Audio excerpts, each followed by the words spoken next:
much. Our football team, I think one of the things that separates us from other teams I've had is this group just loves to practice. They love to compete. They love to get after it. You know, they love to be challenged, and you know, they're going to give you everything they got.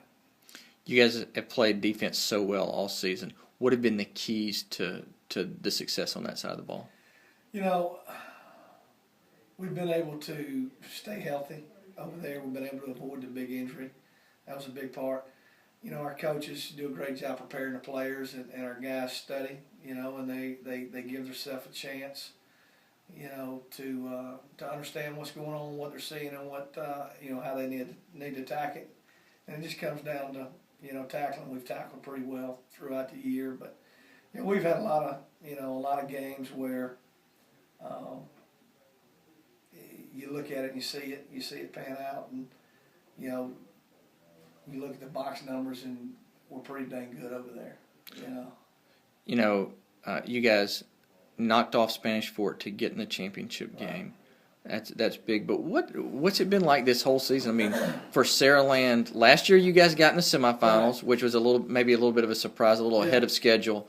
You got back this year. Now you're in the championship game. Just what's that like for your community and your school? It's unbelievable. You know, it's a different team, and we talked to our kids this week. I felt like last year, you know, every step we made last year in the playoffs was uncharted territory. It was new things, new experiences. You know, I felt at times last year our kids were just, you know, along for the ride or happy to be there. You know, this year, you know, the playoff run, we've been on the road the last 3 weeks. It's been a grind. You know, the guys, they've had bigger goals in mind. They weren't just happy to be there, go to the next step. You know, we would find a way to win a game, and then it was immediately, let's focus on, you know, what we got to do to take that next step. And they're a very driven bunch. They set a goal, you know, walking off that field last year at Spanish Fort, that, you know, they were gonna get another shot and get back there. And the road hadn't been easy. I don't know if there's been a tougher road.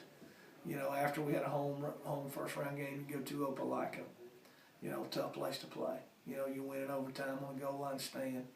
You go to Hillcrest, you know, Tuscaloosa, who's playing as good offensively as anybody in the state. Then you got to, you know, go to Spanish Fort and to a place where they hadn't lost in November in almost 3 years. So, and now you got to take on the number one team. And now we got to take on the number one team. So it's the challenge is still there, but, you know, I'm not going to bet against our kids. They understand that, and you know, it's a state championship game. It's supposed to be tough.